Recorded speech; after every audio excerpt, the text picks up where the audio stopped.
This week on Small Town Big Deal. Pumpkin power boats, Pumpkin chunkin, pumpkin paddling, and pumpkins on parade. from eating them to painting them, To dropping them from ridiculous heights. a small town goes gaga over this glorious gourd.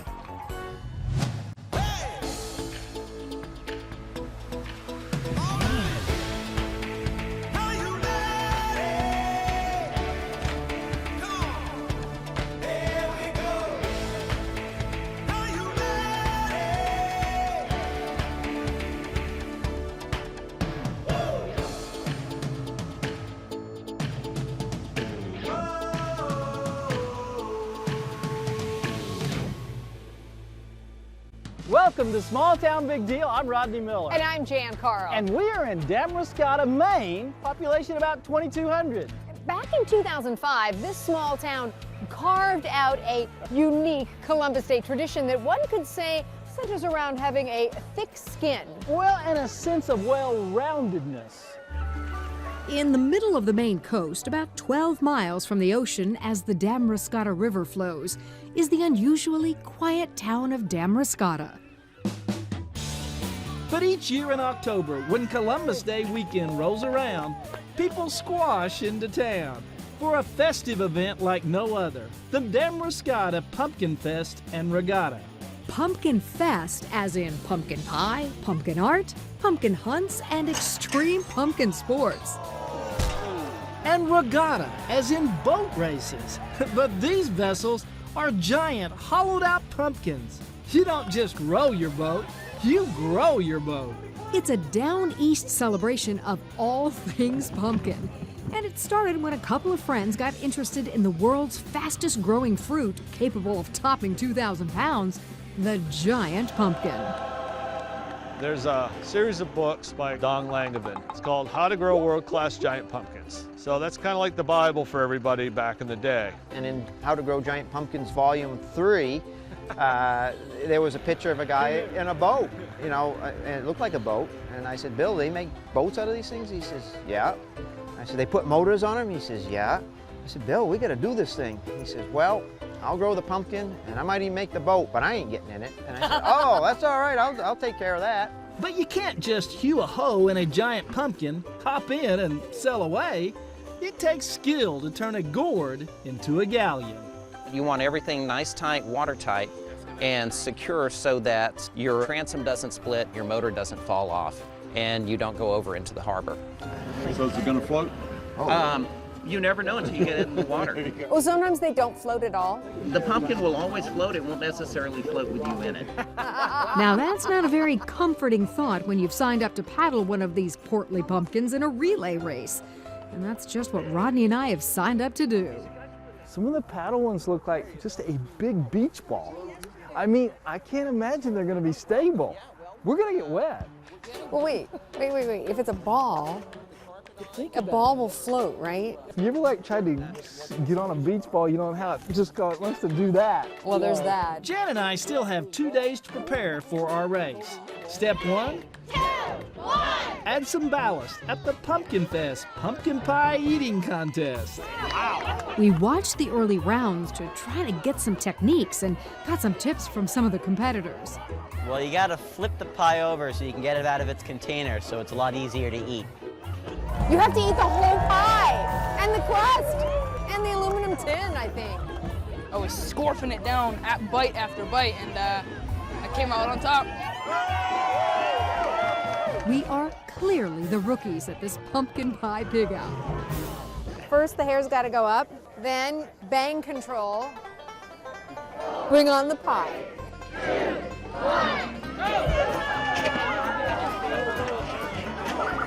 I nailed the flip.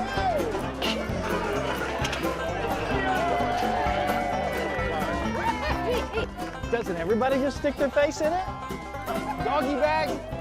I'm ready for a doggy bag. Oh, you should turn yours over. I cannot eat very much more. It was a full-size pie. I'm starting to get sick.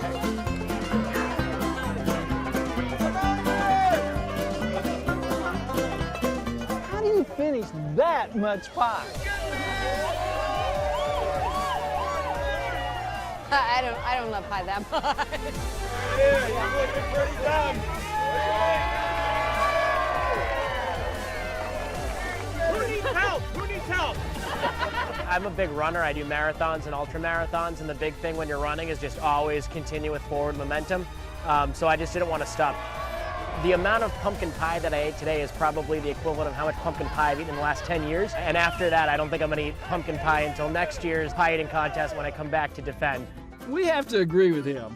I'm done. It's going to be a long, long time before we can even look at pumpkin pie again.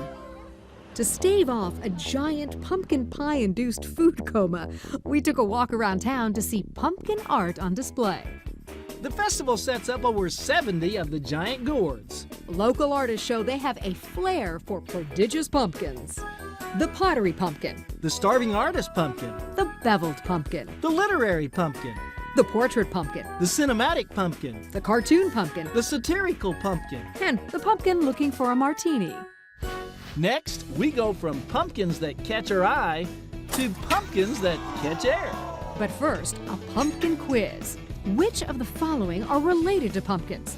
Potatoes, oranges, cucumbers, or carrots? The answer when we come back.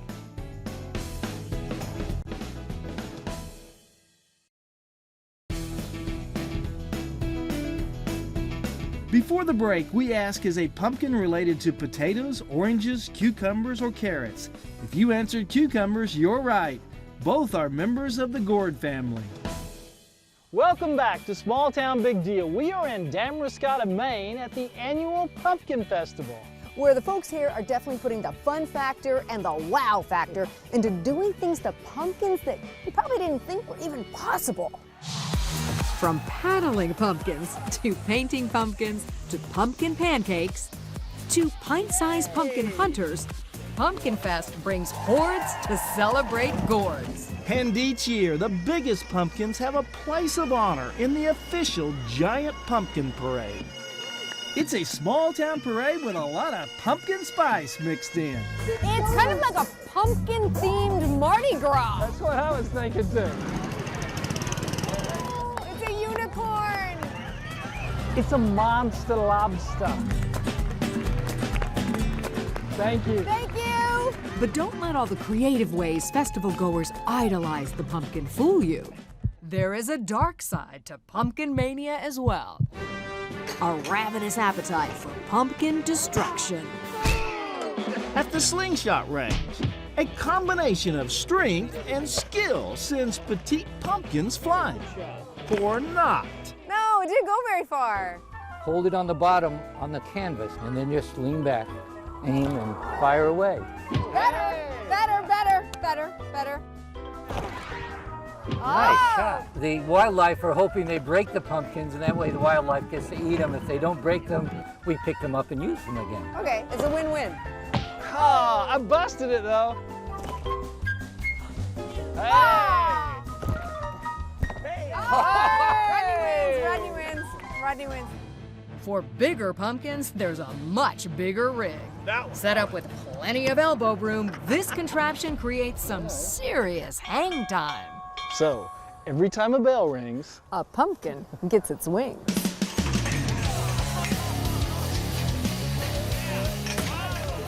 This is pumpkin chunkin. I built this machine back in 2003. It's all steel. Some of the steel is from some of the things we had on the farm kind of laying around. The springs are 52 garage door springs that you can get at any hardware store. You can't buy this off the internet. You know, we use what we can and try to keep it as cheap as possible. Okay, Rodney, you got to pick a pumpkin. okay, I picked this one right here, and my strategy is Yes, strategy. that it's irregular and maybe the wind will catch it and we'll get to see the splash. Excellent. Good idea. If it goes over the tree, we'll call you a genius. I was kind of picking looked like the heaviest one, but so it wouldn't go quite so far, but I'm not sure that's the case. I think maybe the heavy ones go Heavy further. one might go farther. Maybe. So let's give it up for Rodney here. Okay. All right, 5, 4, 3, 2, 1. Very nice. It's in the bushes. It's good. I wanted to see it splash. All right, this is Jen from Small Town Big Deal. She wants to see a splat. Yeah. Good luck. Okay, 5, 4, 3, 2, 1. No, it's going too far. You hit the tree, I think. Into the top of the tree. That's awesome. Oh, I hit the tree. It's into the top of the tree. Catapulting pumpkins can be surprisingly satisfying.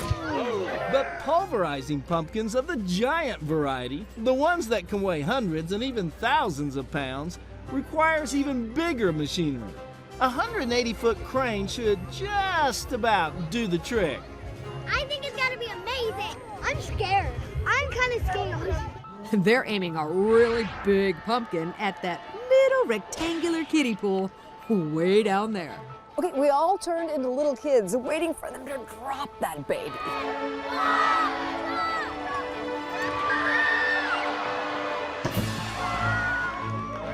Wow, roll that back. I want to see that again. So what happens with a bigger pumpkin and bigger pool? She's gonna fly. There's only one way to find out.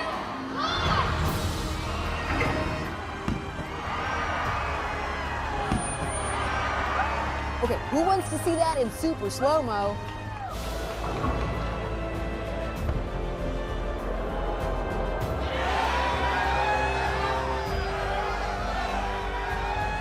After the pumpkins drop, people are invited to sort seeds from the splatter and try to grow their own giant pumpkin in time for next year's Pumpkin Fest. Well, we'll give out seeds to anybody that wants it, but what we actually started doing is we give out seedlings. We start 600 seedlings the week before Mother's Day, and the weekend after Mother's Day, we give them away to anybody that wants them. And so from the seeds of pumpkin destruction, a new generation of gourds will grow. Circle of Life, pumpkin style. When we return, a pumpkin-centric event like no other. The Giant Pumpkin Regatta. It's sink or swim time. You got it. Race for the glorious golden gourd. First, it's pumpkin quiz time again. Do you know which continent pumpkins are native to? Africa, Asia, Europe, or North America? Your answer when we come right back.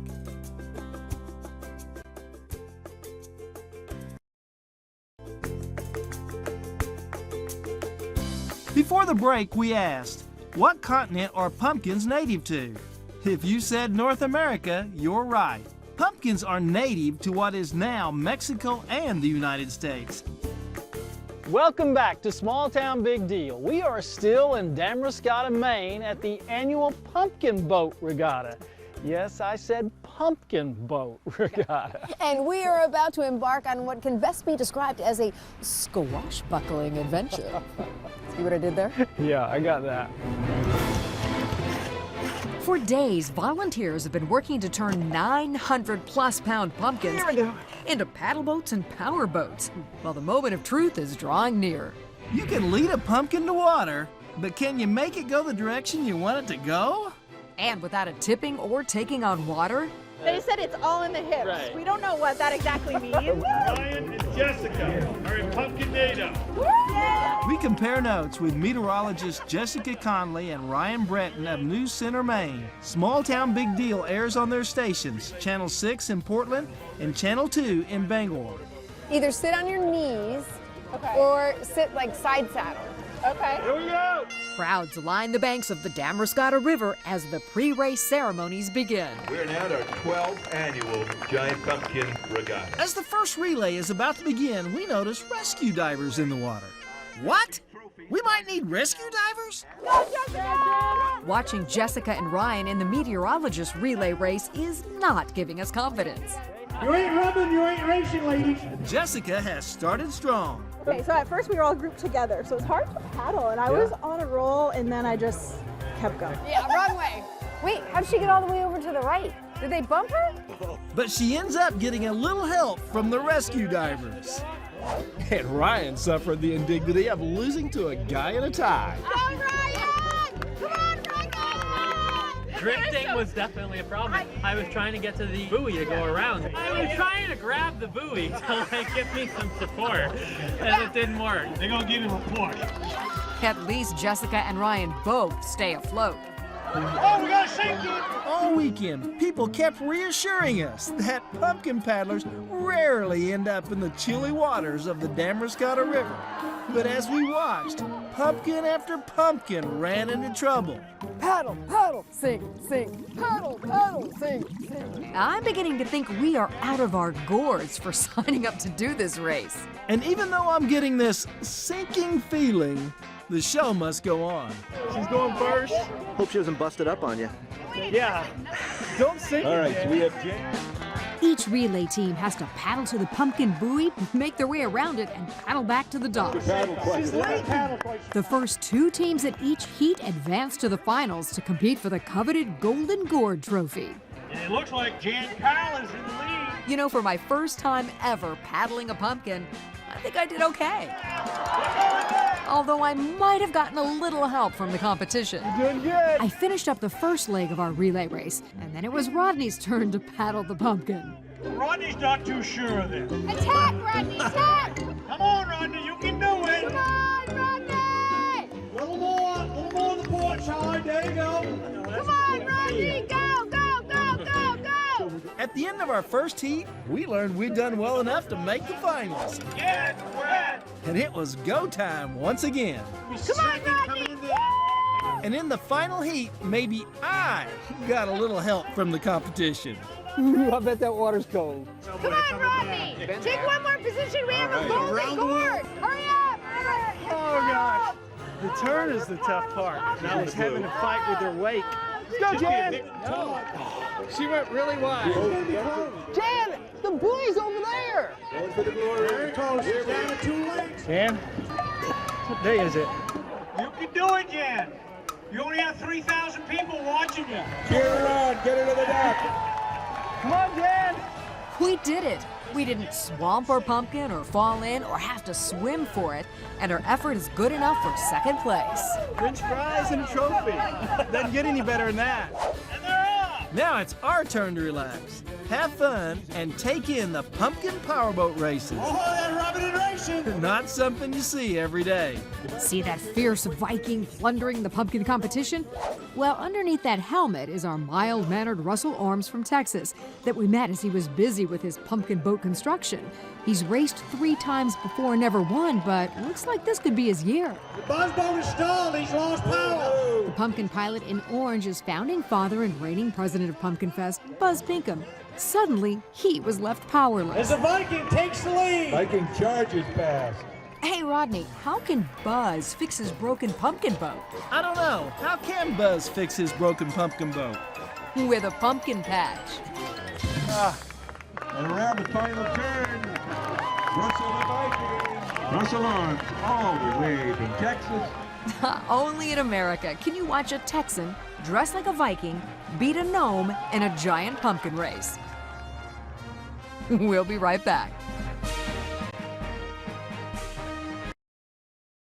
Welcome back to Small Town Big Deal. We hope you've enjoyed this episode of Small Town Big Deal. Favorite part here of the Pumpkin Regatta Festival? Of course, the boat regatta. Yeah, that was awesome. How about pumpkin hurling? You talking about the pie eating contest? No!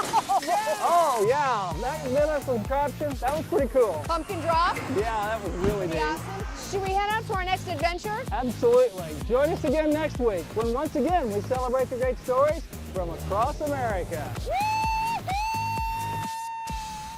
So Rodney, what was your favorite part? The boat regatta, of course. Oh, I'm in reverse. I knew you were. I'm in reverse. Wrong way. I am so bad at this. I don't like you with that big of a hammer.